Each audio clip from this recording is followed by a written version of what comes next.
Hello friend, welcome to your channel Gyan for exam. आज का जो ये वीडियो है इसमें जो हम लोग जानने वाले हैं, जो हमारी सीरीज चल रही थी क्रॉन समान ज्ञान की, उसी सीरीज को आगे बढ़ाते हुए आज का जो क्लास है ये बहुत इंपॉर्टेंट होने वाली है और आखिरी क्लास है इकोनॉमिक्स का। जो हमारा जो टॉपिक चल रहा था इकोनॉमिक्स, उसी का ये आखिरी होगा। इसके पहले के सभी 4 पार्ट में ये वीडियो प्रोवाइड करा दिए गए हैं, उसे आप लोग नहीं देखें तो जाकर के प्लेलिस्ट में चेक कर लेंगे। साथ ही आज आप लोग ये डिसाइड करेंगे कि आपके जो चैप्टर समाप्त हो जाने के बाद अब आपको कौन सी सब्जेक्ट चाहिए, क्योंकि आपकी जो जितने भी सब्जेक्ट थे हम आपको फिर से एक बार बता देते हैं। उसके बाद आप लोग डिसाइड करके हमें कमेंट बॉक्स में कमेंट जरूर कर देंगे आगे आपकी कौन सी इच्छा है। जैसे देखेंगे आग जो आखिरी बचा हुआ है आपको पहले बता देते कौन कौन सी समाप्त हो चुकी है। आपका इतिहास, इतिहास में जैसे 3 सेगमेंट होते हैं, प्राचीन भारत का इतिहास, उसके साथ साथ कुछ और भी सेगमेंट होते हैं, इन सभी को आप देख लेंगे। जैसे यहाँ आपका है मध्यकालीन भारत का इतिहास, उसके साथ साथ आपका आता है आधुनिक भारत का इतिहास, उसके बाद विश्व का इतिहास, विश्व का भूगोल, भारत का भूगोल, भारत की जनगणना अभी नहीं हुई है, ठीक है, भारत का संविधान आपका समाप्त हो चुका है। उसके बाद अर्थव्यवस्था में आज आपकी ये जो आखिरी के 2 पॉइंट आपको दिख रहे हैं, ये दोनों कराने के बाद आपका ये भी समाप्त हो जाएगा। भारत का वैदेशिक क्षेत्र और आर्थिक शब्दावली, इस कुछ 30 से 35 मिनट की क्लास होगी, ये इसमें आपका ये समाप्त हो जाएगा। उसके बाद हम बात करें अगर साइंस सेगमेंट से, तो साइंस से भी आपके समाप्त हो चुके हैं तीनों, यानी फिजिक्स, केमिस्ट्री और बायोलॉजी, ये 3 समाप्त हो चुके हैं। साथ ही साथ आपके 2 और छोटे छोटे चैप्टर, वह है पर्यावरण एवं पारिस्थितिकी, विज्ञान एवं प्रौद्योगिकी, ये दोनों भी आपके समाप्त हो चुके हैं। आखिरी में जो बचे हैं वो आपके कुल यही है, कौन कौन सी, तो कंप्यूटर का, प्रमुख राष्ट्रीय और अंतर्राष्ट्रीय संस्थाएं, राष्ट्रीय अंतर्राष्ट्रीय संस्थाएं, ये है। फिर खेलकूद, भारत से संबंधित प्रमुख तत्व, विश्व से संबंधित प्रमुख तत्व और विभिन्न देशों के ध्वज, राजधानी और क्षेत्रफल, ये सभी दिए गए हैं। इतना बाकी आपके बाकी रह गए हैं नीचे से कुछ 4 से 5 सब्जेक्ट, इसे आप कमेंट करके बता देंगे आपको कौन सी अब आगे शुरू की जाए। तो आइए आज की क्लास को हम लोग शुरू करेंगे, जो है हमारा इकोनॉमिक्स से संबंधित, और ये आखिरी क्लास होगा इकोनॉमिक्स का। और इसके सारे वीडियो जो बाकी के जितने भी हैं ये आपको क्रॉन बुक स्पेशल प्लेलिस्ट में जाएंगे, वहाँ आपको मिल जाएंगे। तो चलिए चलते अपने मेन टॉपिक पर। तो ये है हमारा आज का चैप्टर। वह चैप्टर कौन सी है, भारत का वैदेशिक क्षेत्र। इसके अंतर्गत आपको जो पढ़ने के लिए मिलता है, पूंजी खाता क्या होती है, भुगतान संतुलन और सभी विदेशी व्यापार से संबंधित जो नीतियां होती है, इन सभी को हम इसमें जानेंगे। और ये आखिरी क्लास होगा, फिर से हम आपको बता देते हैं, फिर आप कमेंट करके हमें ज़रूर बता देंगे बाकी के आगे कौन सी क्लासेज आपको चाहिए। क्लियर है? तो आइए बढ़ते हैं। कहता है कि किसी अर्थव्यवस्था के वैदेशिक क्षेत्र में वे सभी आर्थिक गतिविधियां शामिल होती है जो विदेशी मुद्रा में संपन्न होती है। इसके अंतर्गत आयात निर्यात, विदेशी ऋण, भुगतान संतुलन, विदेशी निवेश आदि आते हैं। उसके बाद जो आता है विदेशी व्यापार का आकार, निर्यात एवं आयात का मूल्य। इसे समझते चलेंगे, आपको समझ करके इसे जानना होगा कुछ कुछ पॉइंट को, बाकी यहाँ पर सारे डाटा दिए जाते हैं। तो देखेंगे, कहता है कि भारत के विदेशी व्यापार के मूल्य में योजना अवधि के दौरान काफ़ी वृद्धि हुई है। योजना अवधि कहने का मतलब है कि हमारा जो पंचवर्षीय योजना चलता था उसके दौरान। इसके अंतर्गत कहा जाता है कि परंतु देश को व्यापार कोष में काफ़ी घाटा उठाना पड़ा है। 1949 से 50 से 2012-13 की पूरी अवधि में केवल 2 वर्ष ही ऐसे थे जब व्यापार शेष में अधिशेष यानी कि सरप्लस था, यानी कि हम फायदे में थे। और ये 2 वर्ष थे 1972-73 और 76-77, जब भारत को क्रम से $134 मिलियन और $77 मिलियन का अधिशेष प्राप्त हुआ था, यानी कि हमें फायदा हुई थी। आशा करेंगे आपको समझ में आ रही होगी सारी बातें। आगे कहता है विदेशी व्यापार की संरचना। विदेशी व्यापार की संरचना में अगर हम बात करें तो इसके अंतर्गत जो आता है वह है विदेशी व्यापार की संरचना से तात्पर्य आयात और निर्यात के स्वरूप में होता है। किसके स्वरूप में? आयात और निर्यात के स्वरूप में। पहला है आयात की संरचना। आयात की संरचना के अंतर्गत देखें तो कहता है सुविधा के लिए भारत में आयातों को 4 वर्गों में बांटा गया है। पहला होता है खाद्य उपभोग पदार्थ, दूसरा कच्चे पदार्थ तथा मध्यवर्ती विनिर्मित वस्तुएं, पूंजीगत वस्तुएं, अन्य वस्तुएं।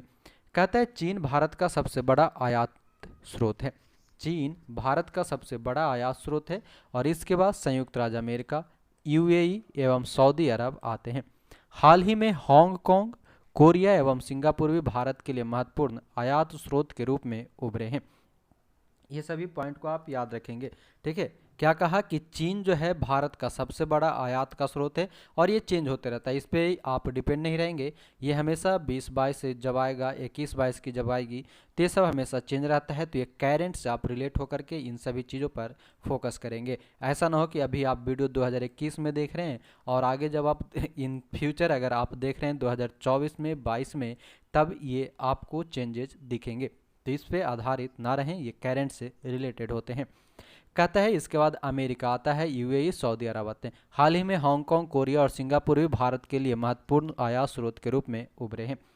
नेक्स्ट पॉइंट जो कहता है वह है कि 2019-20 अप्रैल नवंबर में क्रूड, पेट्रोलियम, स्वर्ण, पेट्रोलियम उत्पाद, कोयला, कोक एवं बिक्रेट सीड्स आयातित मदों में शामिल है। नेक्स्ट आता है निर्यात की संरचना। निर्यात की संरचना के अंतर्गत क्या क्या आता है, तो सकल घरेलू उत्पाद जिसे हम जीडीपी कहते हैं की तुलना में पण्य निर्यात के अनुपात में वृद्धि का भुगतान शेष की स्थिति पर सकारात्मक प्रभाव पड़ा है। ये होती है सकल यानी कि निर्यात की संरचना। कहता है विश्व में मंदी का भारत के निर्यात पर प्रतिकूल प्रभाव पड़ा है और भारत की वास्तविक विनिमय दर में बढ़ोतरी वैश्विक मूल्य श्रृंखला के साथ भारत के निर्यात के बढ़ते हुए एकीकरण का परिणाम है। तो ये सभी कह रहे हैं निर्यात और आयात की संरचना जब वैश्विक की स्थितियाँ उत्पन्न होती है, जब विश्व कभी घाटे में या कभी फायदे में चलती है, उस समय भी भारत की स्थिति मजबूत रही है, ये बताया जा रहा है। कहता है पेट्रोलियम जिसे POL यानी कि निर्यातों का भारत के निर्यात पन्नियों में बहुत बड़ी हिस्सेदारी है। उसके बाद 2019-20 अप्रैल नवंबर में मूल्य के संदर्भ में पेट्रोलियम उत्पादों का सबसे अधिक निर्यात होना जारी रहा। इसके बाद मोती एवं बहुमूल्य पत्थर का स्थान रहा।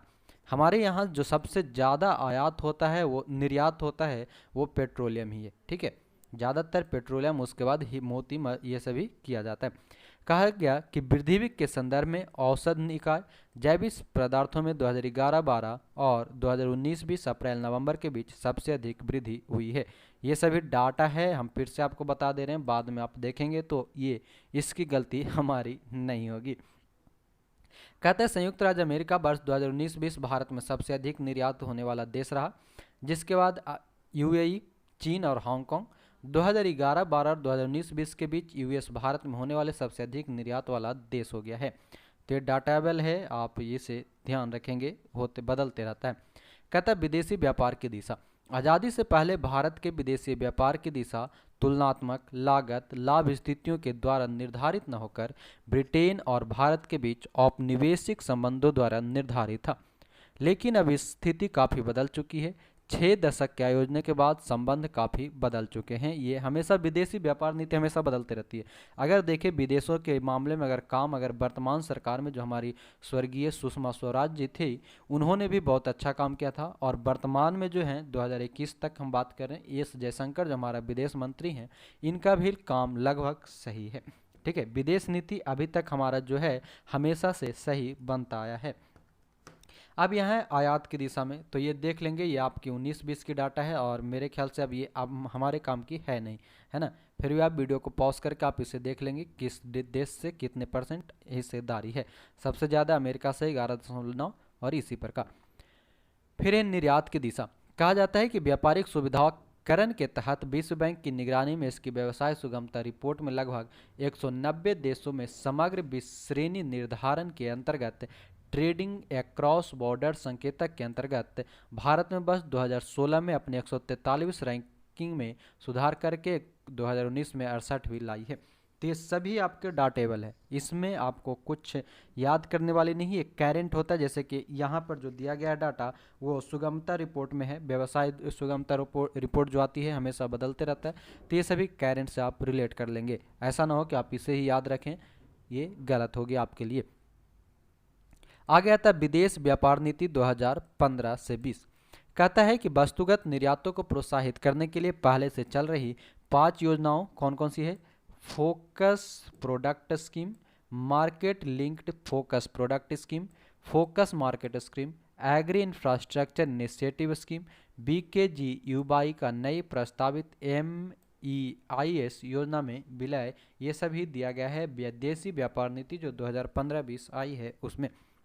दूसरा पॉइंट कहता है कि पूंजीगत सामान घरेलू उत्पादों से ही खरीदने की स्थिति में EPCG योजना के तहत निर्यात दायित्व 90% से घटाकर 75% किया गया और इससे मेक इन इंडिया को बढ़ावा मिला। यानी कि जो हम विदेशों से जो कुछ भी EPCSC जो होता है, बाहरी देशों से एक्सपोर्ट इंपोर्ट की जो काम होती है, वहाँ पर पहले 90% तक हम ये काम करते थे, उसके जगह पर हमने 75% किया। और जो हमारा मेक इन इंडिया जो मिशन शुरू किया गया था, मेक इन इंडिया मिशन, हमने मिशन और कार्यक्रम जब आपको बताया था, इसके पहले की जो एक वीडियो अपलोड की गई थी मेक इन इंडिया प्रोडक्ट, और जितने भी आपके लाया गया था जित प्रमुख योजनाएं, वहाँ पर हमने बताया था मेक इन इंडिया के बारे में।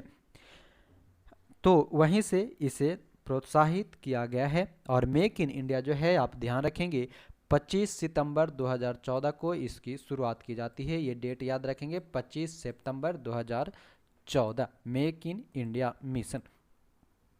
कहता है पूंजीगत सामान के देश में ही उत्पादन को बढ़ावा देने के लिए EPCG ऑथोराइजेशन योजना के तहत किए गए आयातों को anti dumping duty, safeguard duty व transitional product specific safeguard duty में छूट नहीं दी जाएगी। नेक्स्ट पॉइंट है कि एक्सपोर्ट ओरिएंटेड यूनिट व निर्यात गुहों के लिए विशेष सुविधाएं। अगला है एडवांस ऑथोराइजेशन के तहत किए गए आयात भी अब transitional product specific safeguard duty के तहत आता है। अब आगे है भुगतान संतुलन। भुगतान संतुलन को आपको समझना होगा क्योंकि ये एक परिभाषा है और यहाँ से हमेशा प्रश्न बनाई जाती है, तो समझेंगे। कहता है कि किसी भी देश का भुगतान संतुलन, पॉइंट को ध्यान से समझेंगे, किसी भी देश का भुगतान संतुलन एक निश्चित अवधि में उसके शेष विश्व के साथ मौद्रिक सौदों का लेख होता है। यानी कि अपना जो भारत की अगर हम बात करें तो जितने भी अन्य कंट्रियां हैं, विदेशी कंट्री है, उससे उसकी मौद्रिक सौदा जो भी हम सौदा करते हैं उन सभी के लेख में जो हमें फायदा या घाटा या नफा होता है या हानि होती है, इन सभी से संबंधित जो लेख होता है वो कहलाता है भुगतान संतुलन। कहता है भुगतान केवल आयात निर्यात से ही संबंधित नहीं होते हैं, सेवाओं और अन्य प्रकार के अदृश्य व्यापार के लिए भी भुगतान किए जाते हैं। और अदृश्य व्यापार की श्रेणी में कौन कौन सी? विदेशी बैंक, जहाजी और बीमा कंपनियों के भुगतान, विदेशी विशेषज्ञों की सेवाओं के लिए प्रतिफल और विदेशी ऋणों पर ब्याज आदि शामिल होते हैं। किसके अंतर्गत? भुगतान संतुलन के अंतर्गत। आगे बढ़ेंगे तो आगे कहता है कि भुगतान संतुलन खाता के प्रकार ये कौन कौन से होते हैं? तो ये मुख्य रूप से दो प्रकार के होते हैं। एक होता है चालू खाता और दूसरा होता है पूंजी खाता। तो पहले हम समझेंगे चालू खाता के भुगतान संतुलन। चालू खाता के अंतर्गत क्या होता है कि चालू खाते में दृश्य और अदृश्य आयात और निर्यात से संबंधित भुगतान और प्राप्तियों का लेखा होता है। उसके बाद है दृश्य मद। कहता है इसमें आयात और निर्यात की जाने वाली वस्तुओं का लेखा जोखा होता है। ध्यान देंगे, दृश्य मद में आयात और निर्यात की वस्तु का लेखा जोखा होता है, जबकि अदृश्य मद कहेगा तो वहाँ पर जितने भी आयात और निर्यात के विवरण के साथ साथ लाभांश भुगतान, ब्याज, उपहार आदि का भी विवरण अदृश्य मद में करते हैं। और ये दोनों किसके अंग हैं? तो चालू खाता के अंग हैं।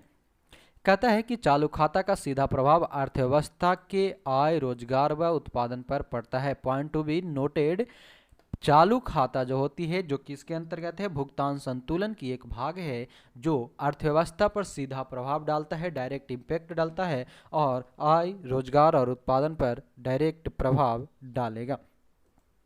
नेक्स्ट आता है पूंजी खाता। पूंजी खाता की अगर बात करें तो इसमें पूंजीगत यानी कि वित्तीय भुगतान एवं प्राप्तियों का लेन देन होता है।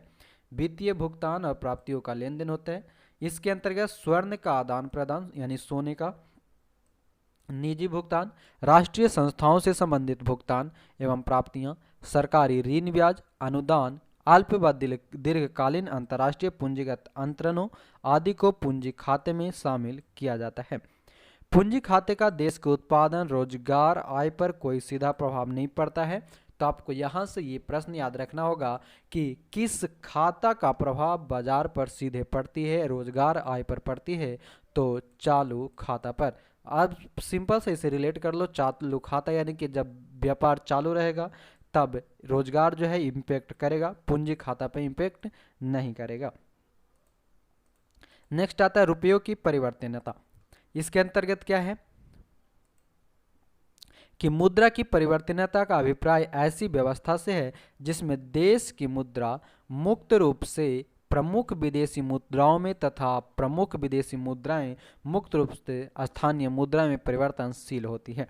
कहने का मतलब ये है इसकी सीधी सी कि आपकी जो हमारी जो रुपया है ये दूसरे देश में जाकर के आसानी से उसे बदला जा सके, यानी कि उसके बदले में रुपये के बदले में हम डॉलर में कन्वर्ट कर सकें और जो डॉलर है उसे हम रुपया में कन्वर्ट कर सकें। ये कहलाती है रुपये की परिवर्तनीयता, यानी एक दूसरे से बदल लेना।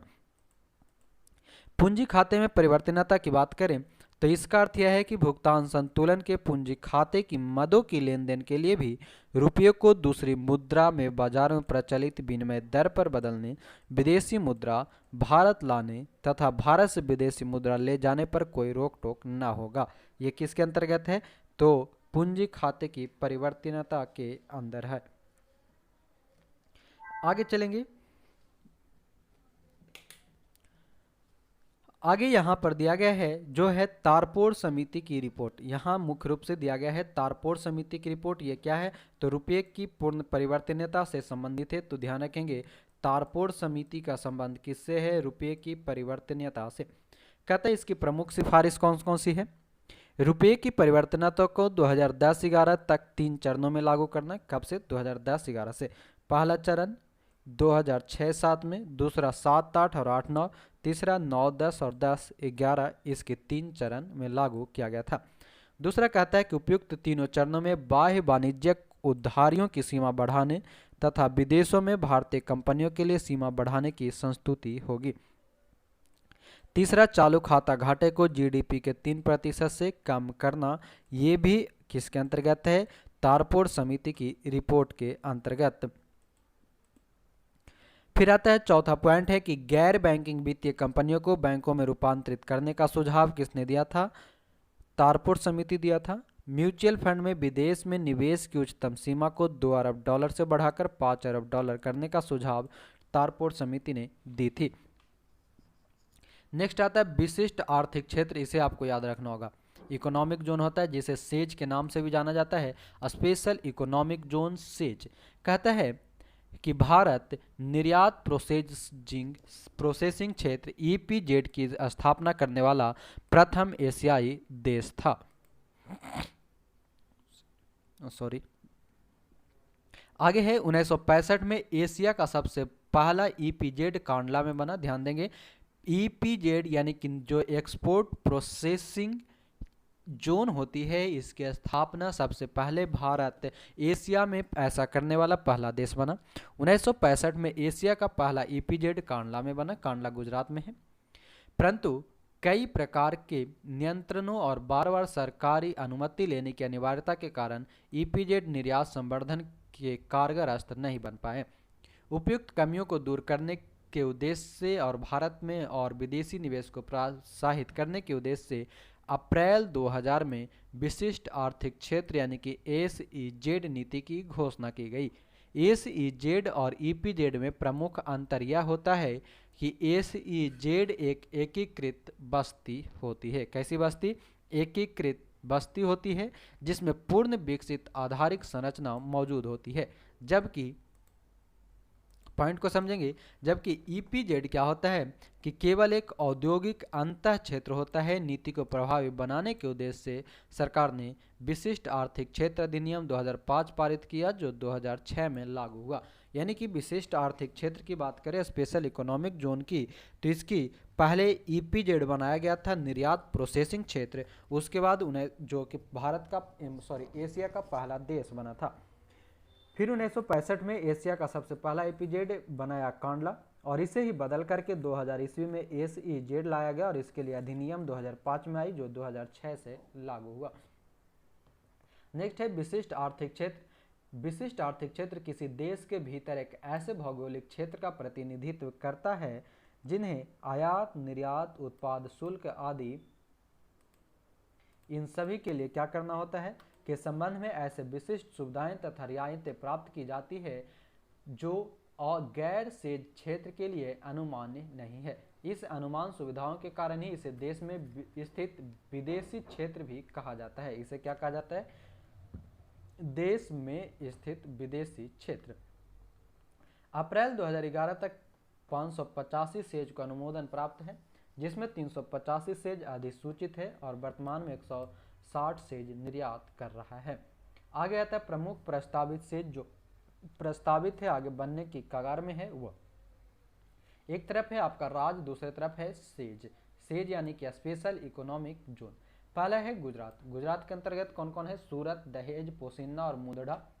महाराष्ट्र का है नवी मुंबई और कोपता। इसे वीडियो को पॉज करके आराम से एक बार इसे सुन लेंगे, समझ लेंगे, याद कर लेंगे। वीडियो को पॉज कीजिए और इसे एक बार खुद से एक बार पढ़िए, ठीक है। तमिलनाडु की बात करें तो एन्नौर और श्री पेरम्बदूर। पश्चिम बंगाल का Kulpi, Salt Lake, Kolkata, leather complex. Odisha का पारादीप और गोपालपुर। आंध्र प्रदेश का काकीनाडा, विशाखापट्टनम। उत्तर प्रदेश का भदोही, मुरादाबाद, कानपुर, नोएडा, ग्रेटर नोएडा। मध्य प्रदेश का इंदौर। राजस्थान का जोधपुर और सीतापुर। झारखंड का रांची और आदित्यपुर। पुडुचेरी का सेदारापेट और कारासूर। और चंडीगढ़ का चंडीगढ़। तो ये इतना याद रखेंगे जो आपके प्रस्तावित सेज हैं। आगे चल के वीडियो को पॉज कीजिए और एक बार पुनः इसे आप पढ़ लें। आगे चलेंगे। आगे है निर्यात विकास केंद्र। निर्यात विकास केंद्र कौन कौन सी है, जो कि क्या करता है, इसके बारे में इसे भी आपको खुद से याद कर रखना होगा। ये सिर्फ सब फैक्चुअल है, आपको याद खुद रखना होगा। जैसे बात करें तिरुपुर की, तो तिरुपुर किसके लिए है? तो होजरी एवं बुनाई उद्योग के लिए। मुरादाबाद ब्रॉसवेयर और हैंडीक्राफ्ट के लिए। सूरत रत्न एवं आभूषण के लिए। पानीपत जो हरियाणा वाली है, हथकरघा के लिए। लुधियाना भारी मशीनरी तथा हौजरी के लिए। अलेप्पी नारियल के रेशे और इससे निर्मित सामान के लिए। नागपुर हस्त उपकरण। रानीपत चमड़ा के लिए। जालंधर खेल का सामान और मेरठ, यही दोनों याद रखें, खास करके जालंधर और मेरठ से जितने भी खेल के सामान, बैट वगैरह जो खिलाड़ियों का बनाया जाता है, इन सभी की फैक्ट्रियां, कंपनियां यहीं पर स्थित होते हैं। खुर्जा प्रसिद्ध है मिट्टी के बर्तन के लिए। विशाखापट्टनम प्रसिद्ध है मछली उत्पादन के लिए। अलीगढ़ प्रसिद्ध है पीतल के ताले के लिए। अलीगढ़ उत्तर प्रदेश की है, क्लियर है। आगरा चमड़ा फुटवेयर के लिए। अंबाला वैज्ञानिक उपकरण के लिए। जामनगर ब्रॉस पार्ट्स के लिए यानी पीतल के लिए। कांचीपुरम रेशम के लिए। सेलम हस्त उपकरण के लिए। शिवाकाशी माचिस। बटाला मशीन उपकरण। राजकोट इंजन पंप के लिए।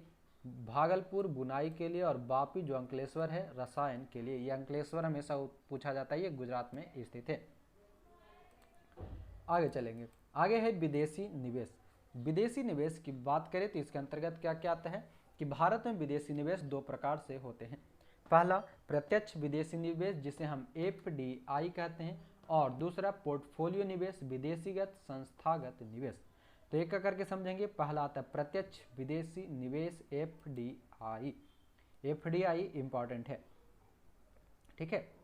कहता है कि जब विदेशी निवेशक प्रत्यक्ष रूप से उत्पादन के साधनों जैसे भूमि, मशीन और मशीन पूंजीगत सामान में निवेश करते हैं तो उन्हें प्रत्यक्ष विदेशी निवेश कहते हैं। यह एक दीर्घकालिक निवेश होता है। यानी कि जो FDI है, इसका कहने का मतलब है कि जब भी कोई विदेशी निवेशक, यानी कि सपोज डेट आपने एक, इसको सीधी सी भाषा में समझें कि कोई एक व्यापारी है, ठीक है, ये विदेशी है और इसका निवेश प्रत्यक्ष रूप से उत्पाद के साधन में निवेश करते हैं। उत्पाद के साधन कौन कौन सी? तो जैसे जमीन होती है, मशीन होता है और पूंजीगत सामान होता है इसमें, और तो उसे हम क्या कहते हैं? विदेशी, प्रत्यक्ष विदेशी निवेश के नाम से उसे जानते हैं। और ये कैसा होता है? दीर्घकाल तक होता है। अगर दीर्घकालिक नहीं रहेगा तो कोई कंपनी आपके यहाँ कोई फैक्ट्री लगाने आई है तो उसे आप दीर्घकालिक निवेश नहीं देंगे तो आपके पास क्यों लगाएगा? आप कहेंगे नहीं हम 1 साल के लिए देंगे, और 1 साल जैसे पूरा कहेंगे चल निकल, तब वो क्यों आएगा? जब तक आप उसको दीर्घकालिक 50 साल 100 साल तक के लिए आप नहीं देंगे तब वो आपके पास क्यों फैक्ट्री लगाएगा? यही होती है FDI। कहते हैं भारत में FDI आने के 2 प्रमुख मार्ग है। ये कौन कौन सी है? इसे जानेंगे। पहला आता है आरबीआई का स्वतः मंजूरी मार्ग। आरबीआई का स्वतः मंजूरी मार्ग जो हमारा केंद्रीय बैंक है इसका कहा जाता है कि इसे मार्ग से एफडीआई उन क्षेत्रों के लिए खोल दिया गया है जिन्हें 100% विदेशी निवेश की अनुमति प्रदान की जा चुकी है। निवेशक को सिर्फ अपनी इकाई के कार्यक्षेत्र के आरबीआई के क्षेत्रीय कार्यालय में प्रेषित धन का ब्यौरा 30 दिन के भीतर प्रस्तुत करना होगा। यानी कि कोई भी जो कंपनियां हैं वो आरबीआई को 30 दिन के अंदर अपने सभी धन की ब्यौरा देता रहेगा। दूसरा आता है वह है विदेशी निवेश संवर्धन बोर्ड, जिसे एफआईपीबी के नाम से जाना जाता है, जो कहता है कि केंद्रीय वित्त मंत्रालय का विदेशी निवेश संवर्धन बोर्ड एफडीआई से जुड़े उन प्रस्तावों को मंजूरी देने के लिए एकल पटल निकाय का काम करता है जिन पर सीधे तौर पर एफडीआई की स्वीकृति नहीं होती। वित्त मंत्रालय अधिकतम 1200 करोड़ रुपए तक के प्रस्तावों पर की गई सिफारिशों को मंजूरी प्रदान करता है और ऐसे प्रस्तावों जिनका मूल्य 1200 करोड़ रुपए से अधिक होता है उनके लिए आर्थिक मामलों पर मंत्रिमंडलीय समिति यानी कि cabinet committee on economic affair CCEA की स्वीकृति लेनी होती है। यानी कि जो विदेशी निवेश संवर्धन बोर्ड होता है इसके अंतर्गत एक पटल निकाय का काम करने के लिए सीधे एफडीआई की स्वीकृति की जरूरत नहीं होती। ये वित्त मंत्रालय यानी कि फाइनेंस मिनिस्ट्री जो होता है वहां से अधिकतम 120 करोड़ रुपए तक के प्रस्ताव के लिए सिफारिश मांग सकता है। क्लियर है? आगे चलेंगे। वीडियो पसंद आ रही है लाइक शेयर करते रहेंगे, आगे और आपकी जो क्लास होगी वो आप बताते चलेंगे कौन सी चाहिए। अब यहाँ है प्रत्यक्ष विदेशी निवेश। एक तरफ है क्षेत्र, दूसरी तरफ है सीमा, तीसरी तरफ है एफडीआई मार्ग। तो ये सभी सीमा हमेशा घटते बढ़ते रहता है, इस पर भी ध्यान रखेंगे। करंट से रिलेटेड कहता है पेट्रोलियम तथा प्राकृतिक गैस और शोधन पर 49% और स्वतः मंजूरी मार्ग है एफडीआई के लिए। Commodity exchange, power exchange, stock exchange, depository, निगम परिसंपत्ति अधिकतम ये सभी कितने 49% तक और स्वतः मंजूरी मिल जाती है इन सभी का। एक आता है पुनर्निर्माण कंपनियां जो कि 49% से 100% तक होती है, यानी कि हम चाहें तो किसी कंपनियों को 100% भी दे सकते हैं अपने यहाँ निवेश करने के लिए, या 49%, 50%, 75% इस तरह से। फिर आता है जो कि किसके अंतर्गत है, एफआईपीबी के अंतर्गत। नेक्स्ट है क्रेडिट की सूचना देने वाली कंपनी जिसको 74% का अधिकार है। एकल ब्रांड को अधिकतम 49%, खुदरा बाजार को 49 से 100%, आधारभूत एवं दूरसंचार ये सब के लिए 49 और 49 से 100%, कोरियर सेवाओं को 100% है। रक्षा उत्पाद को खास करके ध्यान रखेंगे कि 49% से अधिक के मंत्रिमंडलीय समिति आवेदन विशेष के आधार पर उन प्रस्तावों पर अनुमति दे सकता है जिनसे देश में आधुनिक तकनीक को बढ़ावा मिले, और नहीं तो 49% ही रहेगा। आगे आता पोर्टफोलियो निवेश। पोर्टफोलियो निवेश की बात करें तो इस प्रकार के निवेश में किसी विदेशी द्वारा निवेश क्षमता व अंशों के रूप में रखे जाते हैं और इस पर एक निश्चित ब्याज व लाभांश की गारंटी दी जाती है। यानी कि कोई विदेशी द्वारा अपने यहाँ अगर निवेश करता है तो उसे ब्याज और लाभांश की गारंटी देना जरूरी होता है। भारत के संदर्भ में पोर्टफोलियो निवेश के अंतर्गत सार्वभौमिक न्यासी रसीदें, अमेरिकी न्यासी रसीद और विदेशी संस्थागत निवेश आते हैं। नेक्स्ट आता है भारत में एफडीआई करने वाले 3 प्रमुख देश कौन कौन से। ये 2000 से 16 तक की प्रतिशत है। मॉरिशस 34%, सिंगापुर 18% और यूके 8% तक करता है। ये सभी डाटा चेंज होते रहते हैं, आप डाटा के अनुसार अपडेट रहेंगे। नेक्स्ट आता है विदेशी मुद्रा परिसंपत्ति या भंडार, जो कहता है कि किसी देश के पास किसी समय उपलब्ध विदेशी मुद्राओं की सकल मात्रा विदेशी मुद्रा भंडार कहलाती है। यानी कि किसी देश के पास किसी समय उपलब्ध विदेशी मुद्रा, ठीक है। यानी कि 2021 की बात करें तो 2021 में भारत के पास कितने विदेशी मुद्रा हमारे पास भंडारित है, इसे ही कहा जाता है विदेशी मुद्रा परिसंपत्ति। और यह भंडार आरबीआई के पास होता है, यानी कि जितने भी विदेशी मुद्रा परिसंपत्ति है यह आरबीआई के पास होती है। तो ये था आपका जो संबंधित था विदेशी क्षेत्र से संबंधित। और अब आखिरी जो चैप्टर बचा है वह आर्थिक शब्दावली। यहाँ पर कुछ कुछ इंपॉर्टेंट शब्द को हम लोग जानेंगे, तो आखिरी तक इसे देख करके जाएं और वीडियो को लाइक शेयर कमेंट करते रहें। तो देखेंगे पहला जो पॉइंट है, पहला शब्द क्या है, वह है white level ATM. White level ATM क्या होता है, तो वाइट लेबल एटीएम वह एटीएम है जिसकी स्थापना गैर बैंकिंग कंपनियों द्वारा होती है। इसके स्थापना की मंजूरी रिजर्व बैंक ने भुगतान और निपटान प्रणाली अधिनियम 2007 के तहत प्रदान किया है। ध्यान रखेंगे, ये एटीएम गैर बैंकिंग कंपनी द्वारा जारी की जाती है। दूसरा आता है करेंसी चेस्ट। करेंसी चेस्ट क्या है? तो इसके अंतर्गत देश भर में नोटों एवं सिक्कों का वितरण बैंकों को निर्धारित शाखाओं द्वारा किया जाता है, जिन्हें करेंसी चेस्ट कहा जाता है।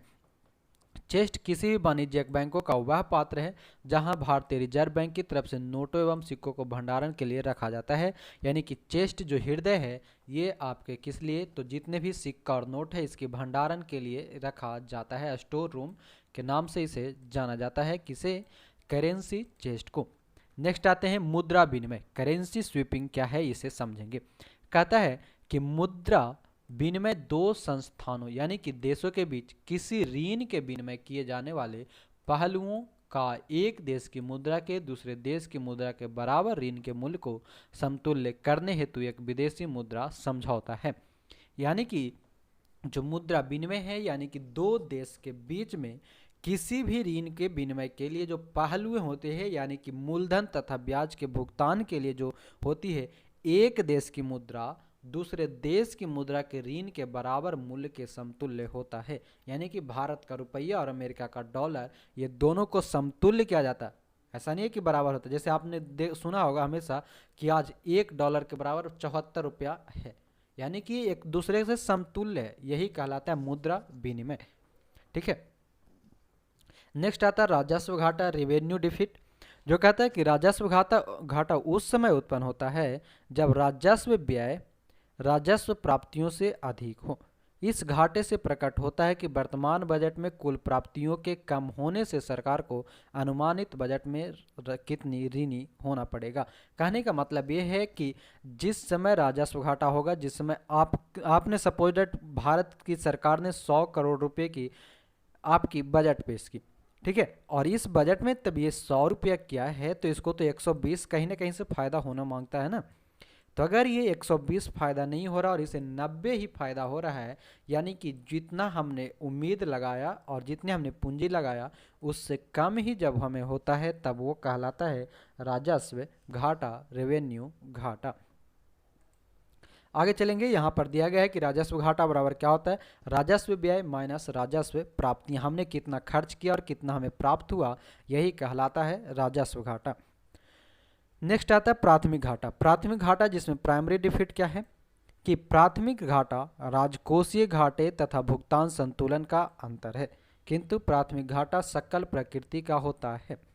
यानी कि जो हमारी प्राथमिक घाटा राजकोषीय घाटा जिसे हमने राजस्व घाटा कहा और साथ ही साथ भुगतान संतुलन के अंतर को हम प्राथमिक घाटा के अंतर्गत लाते हैं। नेक्स्ट आता है प्रगतिशील कर, प्रोग्रेसिव टैक्सेस। कहता है जब कर की दरें आय वृद्धि के साथ बढ़ती है तो इन्हें प्रगतिशील कर प्रणाली कहते हैं और यह प्रणाली भारत में विद्यमान है। प्रोग्रेसिव टैक्स का मतलब यह है कि सपोज डेट अभी आपकी इनकम 1000 रुपया है और जब आपकी इनकम बढ़ जाएगी 1 लाख यानी कि या कहें हम 10,000 आपकी इनकम बढ़ जा रही है, तब 1000 से 10,000 तक जाने में सपोज डेट आपने पहले 1000 आप इनकम टैक्स दे रहे थे, 1000 पर 10 रुपया, तब आपको 10,000 पे उसके 10 गुना ही देना पड़ेगा। ठीक है, तो ये होती है प्रोग्रेसिव टैक्सेज। आगे बढ़ेंगे तो कहता है प्रतिगामी कर, जो कि रिग्रेसिव टैक्स होता है, जो कहता है जब करों की दर आय वृद्धि अथवा आधार से आय वृद्धि एवं आधार से घटती है तो प्रतिगामी प्रणाली कहलाता है। इसका मतलब ये है कि जब कोई भी जो दर है आय वृद्धि और कर आधार से, यानी कि जितनी आय है और जो हमने कर लगा रखा है उससे, कर आधार का मतलब यह है कि आरबीआई सपोज डेट आपको 20% कर लगाया है, टैक्स लगाया है, तब वो 20% से कम जब आता है तब उसे हम प्रतिगामी प्रणाली के अंतर्गत लाते हैं। नेक्स्ट होता है विदेशी विनिमय दर, जिसे फॉरेन एक्सचेंज रेट कहा जाता है। इसमें क्या होती है कि विदेशी विनिमय ऐसी प्रणाली है जिसमें व्यापारी देश एक दूसरे के प्रति ऋणों का भुगतान करते हैं। जितने भी व्यापारी देश होते हैं ये एक दूसरे के प्रति ऋण का क्या करते हैं? भुगतान करते हैं। परंतु विदेशी विनिमय दर एक देश की मुद्रा दूसरे देश की मुद्रा में कीमत होती है, अर्थात मुद्राओं के परस्पर मूल्यों के अनुपात को विदेशी विनिमय दर कहा जाता है। कहने का मतलब इसका यह है कि मुद्राओं के परस्पर मूल्यों के अनुपात को, पॉइंट को समझ करके रखेंगे तब ये कहलाता है विदेशी विनिमय। नेक्स्ट आता है व्यापार संतुलन, बैलेंस ऑफ ट्रेड, जो कहता है कि व्यापार संतुलन वस्तुओं के आयात तथा निर्यात के मूल्यों की सूची है। इसमें भौतिक वस्तुओं के आयात निर्यात शामिल होते हैं। यदि निर्यात के मूल्य आयातों से अधिक होते हैं तो व्यापार संतुलन अनुकूल होता है, पर यदि आयात निर्यातों से अधिक है तो व्यापार संतुलन प्रतिकूल होता है, यानी कि प्रतिकूल हो जाएगा। कहने का मतलब व्यापार संतुलन ये है कि आयात और निर्यात के मूल्य की सूची होती है, जहां पर भौतिक वस्तु का आयात निर्यात शामिल होते हैं। आगे बढ़ते हैं हार्ड करेंसी। हार्ड करेंसी समझेंगे तो कहते हैं अंतर्राष्ट्रीय बाजार में जिस मुद्रा की पूर्ति की तुलना में लगातार मांग अधिक हो वह हार्ड करेंसी कहलाता है, और जितने भी विकसित देश की मुद्रा होती है वो हार्ड करेंसी होते हैं। यानी कि जो डॉलर है, डॉलर क्या है, ये एक हार्ड करेंसी, यानी कि इसकी मांग हमेशा अधिक होती है। अधिकांश देश चाहता है कि हमारे पास विदेशी रुपया की भंडारण हो, जिसे हम FDI कहते हैं। तो ये जो विदेशी मुद्रा है इसी को हम, डॉलर को हम क्या कहते हैं, हार्ड करेंसी के नाम से जानते हैं, विदेशी मुद्राओं में जिसकी मांग अधिक हो। एक आता है ग्रांट्स इन एड, यानी अनुदान। अनुदान की बात करें तो कहता है सरकार द्वारा किसी उद्योग, व्यापार और व्यक्ति को विशिष्ट उद्देश्य पूर्ण लाभ पहुंचाने के उद्देश्य से कुछ नगद भुगतान करके उसकी आर्थिक क्रियाएं जारी रखने का प्रयास किया जाता है, तब इस नगद राशि को हम अनुदान कहते हैं। क्या कहते हैं, अनुदान कहते हैं। नेक्स्ट आता है ले ऑफ, जो कि किसी औद्योगिक प्रतिष्ठान में उत्पादन कम हो जाने या उस वस्तु की मांग कम हो जाने पर कर्मचारियों को नौकरी से अलग करना ले ऑफ कहलाता है। बात समझ में आ गया। वर्तमान परिवेश से अगर इसको हम जोड़ लें, वर्तमान से यानी कि कोरोना समय से, तो कोरोना समय से बहुत सारी कंपनियां हैं जो घाटे में जा रही है या उसकी उत्पादन जो है वो बिक नहीं रही है ना, जो प्रोडक्शन है वो ट्रांसपोर्ट नहीं हो रहा है। तब इसके कारण क्या होता है कि अब वो क्या करेगा, अपने कर्मचारियों को छांटना शुरू करेगा। तो कर्मचारियों को जब छांटना शुरू करेगा तो यही कहलाता है ले ऑफ कहलाता है। नेक्स्ट आता है विदेशी मुद्रा परिवर्तनीय बॉन्ड, जिसे हम FCCB फॉरेन करेंसी कन्वर्सिबल बॉन्ड के नाम से जानते हैं, जो यह है कि यह किसी भारतीय कंपनी द्वारा लंबी अवधि तक ऋण लेने का एक सुरक्षित उपकरण है, जो एक पूर्व निर्धारित दर पर शेयरों में परिवर्तित होते हैं। इसे विदेशी कर्ज के एक भाग के रूप में गिना जाता है। यह क्या है, विदेशी कर्ज के रूप में इसे गिना जाता है। नेक्स्ट आता है गिफिन वस्तु, इसे ध्यान रखेंगे, गिफिन वस्तु से प्रश्न पूछे जाते हैं। कहता है कि गिफिन वस्तु कुछ निम्न किस्म की ऐसी वस्तु होती है जिन पर उपभोक्ता अपनी आय का बड़ा भाग व्यय करता है। यानी कि गिफिन गुड्स जो ऐसा है कि कोई एक ऐसी किस्म की वस्तु होती है जिसमें उपभोक्ता जो है उस पर आय का बहुत बड़ा व्यय करता है, और इस वस्तुओं पर मांग का नियम लागू नहीं होता। मांग का नियम लागू नहीं होता, बल्कि मूल्य में वृद्धि से इसकी मांग बढ़ जाती है तथा मूल्यों में कमी से मांग भी कम हो जाती है। समझ में आया। अपोजिट, जैसे आप लोग टीवी फ्रिज की बात करें तो उसकी दाम कमती है, मोबाइल फ़ोन की दाम कमती है, तो अब आप उसे खरीदने की इच्छा प्रकट करते हैं, यानी खरीदारी ज़्यादा करते हैं। पर गिफिन वस्तु ऐसा है कि अगर इसके मूल्य में वृद्धि होगी तो इसकी मांग में वृद्धि हो जाएगी। समझ में आया। मूल्य में कमी होगी तो मांग में भी कमी हो जाएगी, ये कहलाता है गिफिन वस्तु। नेक्स्ट आता है हॉट मनी। हॉट मनी क्या है, हॉट मनी मतलब ये नहीं होता है कि वो गर्म होता है, ठीक है, छूने से गर्म नहीं होता है। कहता है कि उस विदेशी मुद्रा को हॉट मनी कहा जाता है जिसमें अधिक लाभ मिलने की संभावना होने पर एक स्थान से दूसरे स्थान पर पलायन कर जाने की प्रवृत्ति होती है। सीधी सी बात ये समझो कि आप बिहार में कोई एक जॉब कर रहे हैं जहाँ पर आपको 20,000 की नौकरी दे रही है, ठीक है, और आप मुंबई महाराष्ट्र चले जाओ, मुंबई दिल्ली में, वहाँ पर आपको 50,000 की सैलरी मिल रही है, ठीक है। तब ये जो आपने यहाँ से यहाँ जो परिवर्तन किया, पलायन किया, ये कह सकते हैं कि आपने हॉट मनी के कारण पलायन किया, ठीक है। तो यही कहा जाता है कि जो विदेशी मुद्रा होता है उसे हॉट मनी के रूप में कहा जाता है, जहाँ पर अधिक लाभ मिलने की संभावना होती है। नेक्स्ट है हमारा पॉइंट जो है प्रशासित मूल्य। एडमिनिस्ट्रेटिव प्राइस क्या होता है, जो कहता है कि जब आवश्यक वस्तुओं का मूल्य उपभोक्ताओं की पहुंच के ऊपर हो जाते हैं तब सरकार द्वारा हस्तक्षेप करके वस्तु की कीमत को नियंत्रित एवं नियमित करने के लिए जो वस्तु कीमत घोषित की जाती है उसे प्रशासित मूल्य कहा जाता है, एडमिनिस्ट्रेटेड प्राइस कहा जाता है। नेक्स्ट आता है लॉरेंज वक्र। इसे याद रखेंगे, लॉरेंज वक्र गिनी गुणांक ये आपसे पूछे जाते हैं, तो लॉरेंज वक्र को ध्यान में रखेंगे।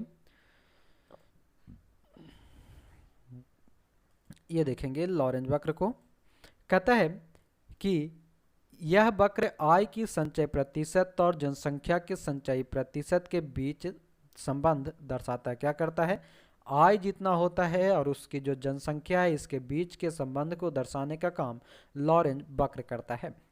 जहां पर यह है कि जब लॉरेंज वक्र 45 डिग्री रेखा वाला होगा, यानी कि आपने 45 डिग्री कहने का मतलब ये समझेंगे, यहाँ समझेंगे 45 डिग्री कहने का मतलब है ये आपका 90 डिग्री है, ठीक है। यहाँ पर जो 45 डिग्री यानी कि इसके बीचों बीच होगा इस तरह से, ठीक है। तो जब 45 डिग्री वाला होता है तब जो निरपेक्ष आय में समानता होती है, यानी कि जो आय आपकी है वो निरपेक्ष रूप से समान है, और लॉरेंज वक्र इस निरपेक्ष समतल रेखा से जितना दूर होगा लोगों के बीच उतनी ही असमानता अधिक होती है। ये किसके किसके बीच की है, तो यह जनसंख्या और संचयी प्रतिशत आय जो करते हैं उसके बीच की होती है। नेक्स्ट आता है क्या है, गिनी गुणांक संबंध। गिनी गुणांक संबंध भी बहुत महत्वपूर्ण है, इसे समझेंगे। कहता है कि यह सापेक्ष निर्धनता मापने की विधि है, यानी गरीबी, और इसका प्रयोग आय या संपत्ति की असमानता की माप में के लिए किया जाता है। गिनी गुणांक लॉरेंज वक्र एवं निरपेक्ष समता रेखा के बीच का क्षेत्रफल होता है, यानी कि 45 डिग्री। तो मुख्य रूप से जो आपको याद रखने वाली चीज़ है यहाँ से, जैसे लॉरेंज वक्र में था उसी प्रकार से कि सापेक्ष निर्धनता मापने के लिए आय और संपत्ति की असमानताओं की माप की जाती है गिनी गुणांक में, जबकि लॉरेंज वक्र में आय और जनसंख्या के बीच को किया जाता है। आगे बढ़ेंगे, अगला जो है एंजिल का नियम। एंजिल का नियम क्या कहता है कि इस नियम के अनुसार कम आय वाले उपभोक्ता अपनी आय का बड़ा भाग खाद्य वस्तुओं पर व्यय करते हैं। जैसे जैसे आय बढ़ती है वैसे वैसे खाद्य वस्तुओं पर व्यय की जाने वाली आय का प्रतिशत भी घटता है। समझेंगे, एंजिल लॉ कहता है कि जो इसमें जो कम आय वाले लोग, यानी कि आपकी इनकम 100 रुपया है, तब आपको तो परिवार चलाने के लिए पहले खाना ही जरूरी है ना, तो आप जितने भी खर्चा होगी आपको वो खाद्य पदार्थ पर होगा। और जब आपकी इनकम 1000 हो जाती है तब आपकी कुछ ज़रूरतें बढ़ती है, जब ज़रूरत पड़ती है तो आपके खाद्य जो है खाद्यान्न उतने ही रहेगा, ये बढ़ेगा नहीं। आप 5 केजी चावल महीने का खाते हैं तो ये उतना ही रहेगा, पर आपकी जो शौक है वो बढ़ जाएगा। और जब अभी आपके पास टीवी नहीं था, आप इस 1000 में आप क्या करेंगे, अब आप टीवी लेने की प्लानिंग करेंगे। तो ये कहता है एंजिल नियम कि जब आय बढ़ेगा तो खाद्य वस्तुओं पर व्यय वैसा ही रहेगा, पर आपकी अन्य वस्तुओं पर व्यय बढ़ जाएगा, ठीक है। नेक्स्ट आता है ग्रेसम का नियम। ग्रेसम नियम भी पूछा जाता है आपसे, जो कहता है कि इस नियम के अनुसार बुरी मुद्रा अच्छी मुद्रा को संचालन से बाहर कर देती है। किसे, बुरी मुद्रा अच्छी मुद्रा को संचालन से बाहर कर देती है, यह कहलाती है क्या, ग्रेसम का नियम। नेक्स्ट बढ़ेंगे, आखिरी का पेज है ये है आगे, यहाँ है लाफेर वक्र। लाफेर कर्व क्या है कि इस वक्र के अनुसार अधिक कर दर शुरुआत में राजस्व में वृद्धि करती है, लेकिन एक समय बाद कर दर में वृद्धि अधिक वृद्धि राजस्व को घटाता है। नेक्स्ट आता है फिलिप वक्र, इसे भी याद रखेंगे। फिलिप वक्र कहता है कि यह वक्र बेरोजगारी, ध्यान देंगे फिलिप वक्र का संबंध किससे है, बेरोजगारी के स्तर तथा वेतन के दर में परिवर्तन के बीच के संबंध को दर्शाता है। यह मुद्रास्फीति एवं बेरोजगारी के बीच संबंध है, अर्थात यदि बेरोजगारी की दर कम होगी तो मुद्रास्फीति की दर अधिक होगी। अब समझेंगे ये कह क्या रहा है, ठीक है। कह ये रहा है कि जो फिलिप वक्र होता है यह बेरोजगारी के स्तर और वेतन के दर में परिवर्तन के बीच की संबंध को दर्शाता है, यानी कि अभी बेरोजगारी है, तब आपको वेतन जो पहले जो 10,000 मिलना चाहिए था आज वो 5,000 मिल रहा है। तो ये क्या है, उस दोनों के बीच के संबंध को दर्शाया। और यदि मुद्रास्फीति और बेरोजगारी के बीच में संबंध है, फिलिप बक्स क्या है, मुद्रास्फीति और बेरोजगारी के बीच की संबंध है, यानी कि यदि बेरोजगारी की दर कम होगी तो मुद्रास्फीति अधिक होगा, बेरोजगारी की दर अधिक होगी तो मुद्रास्फीति कम होगी। नेक्स्ट है से का नियम। से का नियम क्या है कि आपूर्ति स्वयं अपनी मांग का सृजन करती है। ये ध्यान रखेंगे, इससे डायरेक्ट प्रश्न पूछा जाता है कि किस नियम के अंतर्गत कहा जाता है कि आपूर्ति स्वयं मांग का सृजन करती है, अर्थात यदि वस्तुओं का उत्पादन होता है तो उनके लिए बाजार भी उत्पन्न होता है। मतलब ये है कि अभी आप कोई एक दवा बना रहे हैं, तो आप दवा बनाएंगे तो ये दवा आपको अभी लग रहा है कि बिकेगा कि नहीं बिकेगा, जब आपकी दवा क्वालिटी प्रोडक्शन सही रहेगा तो ये बिकेगा। यही कहता है से का नियम कि जितनी आपूर्ति होगी उतनी मांग होगी, यानी कि एक तरह से कह सकते हैं जैसे आवश्यकता ही आविष्कार की जननी वाली जो वर्ड है ये उससे रिलेट करेंगे तो यही कहता है कि जब आपकी आपूर्ति रहेगा तब आपकी मांग भी बढ़ेगी, मांग का सृजन होगा। नेक्स्ट है टोबिन कर। टोबिन कर कहता है कि यह एक कर है जो सभी विदेशी विनिमय सौदों पर लगाया जाता है ताकि विदेशी विनिमय से बाजार में अस्थिरता को रोका जाए। किस पर लगाया जाता है, विदेशी विनिमय सौदों पर टोबिन कर लगाया जाता है। एक आता है डिप्रिसिएशन, ये हमेशा लोग फंसते हैं इसमें अवमूल्यन में, ठीक है। अवमूल्यन एवं मूल्य ह्रास को समझेंगे, क्या कहता है, डिवैल्यूएशन एंड डिप्रिसिएशन। इसे आप समझेंगे किस आधार पे, तो देखेंगे।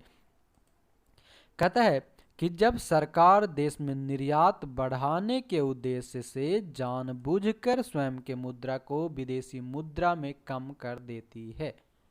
बात समझ में आया, नहीं आया? ये कह रहा है कि जब भी कोई सरकार अपने निर्यात को बढ़ाने के लिए, ठीक है, यानी किसी वस्तु को खरीदने के लिए जानबूझकर स्वयं अपने देश की मुद्रा का मूल्य विदेशी मुद्रा से कम कर देती है। यानी कि आपका डॉलर जो है, यानी 70 रुपये आप पकड़िए, अभी ये 70 रुपये, $1 70 रुपये के बराबर है। अब भारत क्या किया कि इसे कर दिया 50 रुपये।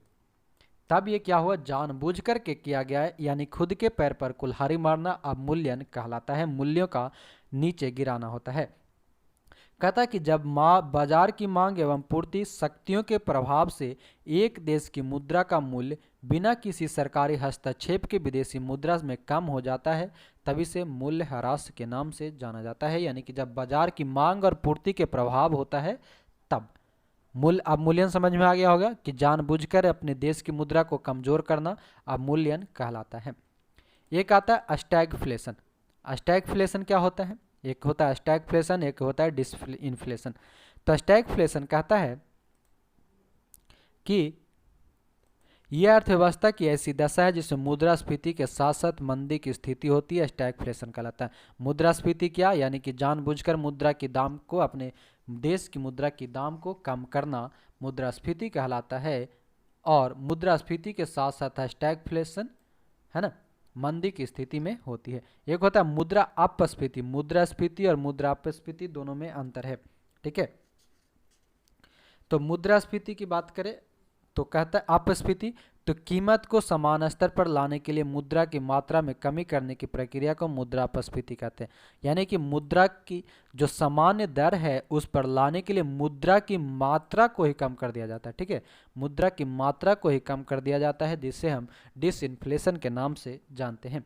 नेक्स्ट आता है सब्सिडी या छूट, जो कि यदि किसी वस्तु या सेवा के मूल्य को कम करने के लिए सरकार द्वारा चालू खातों पर अनुदान प्रदान किया जाता है तो उसे सब्सिडी कहा जाता है। आपने बहुत सुना होगा सब्सिडी, सरकार हर एक कुछ भी योजनाएं लाती है जिस पर वो सब्सिडी देने का काम करती है, यानी कि छूट देने का काम करती है। आगे है क्रय शक्ति समानता, परचेजिंग पावर पैरिटी, जो कहता है यह किसी मुद्रा के वास्तविक मूल्य जानने की यह विधि है जो मुद्रा बाजार विनिमय, किस पर, बाजार विनिमय दर से भिन्न हो सकती है। इसका उपयोग एक समान मुद्रा में विभिन्न अर्थव्यवस्थाओं के तुलनात्मक अध्ययन किया जाता है। नेक्स्ट होता है मुद्रा संकुचन, डिफ्लेशन, इसे भी ध्यान रखेंगे, जो कहता है जब बाजार में मुद्रा की कमी के कारण कीमतें गिर जाती है उत्पादन व व्यापार कम हो जाता है और बेरोजगारी बढ़ती है, तब वह अवस्था मुद्रा संकुचन या डिफ्लेशन के नाम से जाना जाता है, जो कि वर्तमान स्थिति है। ठीक है, बेरोजगारी बढ़ रही है, मुद्रा की कमी के दर में कीमतें गिर रही हैं, किसी वस्तु की कीमत गिरती जा रही है, उत्पादन और व्यापार भी लगभग कम है, तो ये मुद्रा संकुचन यानी कि डिफ्लेशन के अंतर्गत आता है। आगे है लिबोर। लिबोर जिसे हम लंदन इंटरबैंक ऑफर रेट के नाम से जाना जाता है, जो कहता है कि लिबोर डॉलर तथा अन्य विदेशी मुद्रा जमा राशि पर दिया जाने वाला वह ब्याज दर है जिस दर पर बड़े बैंक यूरो मुद्रा बाजार में इन मुद्राओं का उधार लेते तथा देते हैं। लिबोर क्या है? लंदन इंटरबैंक ऑफर रेट, जो कि डॉलर और अन्य विदेशी मुद्रा पर जमा राशि पर दिया जाने वाला ब्याज होता है। एक होता है लिक्विडिटी यानी कि तरलता। तरलता कहता है कि किसी संपत्ति को शीघ्र ही किस हद तक पूर्ण रूप में मुद्राओं तथा सिक्कों में परिवर्तित किया जा सकता है, तरलता कहलाता है। यानी कि उसको किस हद तक परिवर्तन किया जाए कि लिक्विडिटी बरकरार रहे। एक होता है ग्रे मार्केट। ग्रे मार्केट क्या है? तो यह नए जारी किए गए, ध्यान से समझेंगे ग्रे मार्केट को, नए जारी किए गए शेयरों का अनाधिकार बाजार है। शेयर का अनाधिकार यानी कि अनऑफिशियली बाजार है, जिसके बाद ही उन्हें औपचारिक रूप से सूचीबद्ध किया जाता है तथा शेयर बाजार में उसका व्यापार होता है। नेक्स्ट है ग्रीनफील्ड निवेश इन्वेस्टमेंट। यह किसी कंपनी द्वारा नए संयंत्र, कार्यशाला आदि के लिए निवेश किया जाता है। गोल्डन हैंडशेक, ये नई योजना अभी शुरू की गई है, जो कहता है यदि कोई कर्मचारी अपनी नौकरी को सेवा काल पूरा होने से पहले ही छोड़ देता है तो उसे कंपनी द्वारा एक अधिक उदार भुगतान प्राप्त होता है, उसे ही गोल्डन हैंडशेक कहा जाता है। और ये वर्तमान में अभी 1-2 एग्जाम में पूछी भी गई है, यूपीएससी बीपीएससी सब में। ठीक है, एक है एड वेलारोम कर। एड वेलारोम टैक्स क्या है? कि वस्तुओं पर लगाए गए जो कर उनकी मात्रा के आधार पर न लगाकर मूल्यानुसार लगाया जाता है, एड वेलेराम कहलाता है। यानी कि जो उसकी मात्रा है, यानी कि 1 केजी है तो 1 केजी पर उसकी मूल्य नहीं, उसके मन के अनुसार मूल्यानुसार लगाया जाता है, एड वेलेराम कहलाता है। एक होता है फ्री पोर्ट। फ्री पोर्ट क्या है? तो जिस बंदरगाह पर पुनः निर्यात होने वाले सामान पर कोई कर नहीं लगाया जाता, उसे फ्री पोर्ट के नाम से जाना जाता है, जिस पर कोई भी कर न लगाया जाए। तो ये था आपका पूरे इकोनॉमिक्स। इस प्रकार से पूरा आपका इकोनॉमिक जो है वो आज समाप्त हो गई, यानी कि 5वीं पार्ट थी ये। ठीक है, इस प्रकार से आपका पूरा इकोनॉमिक समाप्त। अब आखिरी के जो 3-4 बचे हैं उसका आप कमेंट करके नीचे बता देंगे कि आपको कौन सी क्लासेज आगे चाहिए। जिसके लिए नीचे आपको कमेंट बॉक्स ओपन है, आप कमेंट करके बता देंगे। और इसी के साथ आज के लिए इतना ही रखेंगे। जाते जाते आपको पता है क्या करनी है, ये करते जाएंगे। और जो नए हैं वो चैनल को सब्सक्राइब करेंगे, वीडियो को शेयर, लाइक, कमेंट जरूर करेंगे। तो आज के लिए इतना ही। हमारे साथ जुड़ने के लिए आप सभी का बहुत बहुत धन्यवाद। जय हिंद।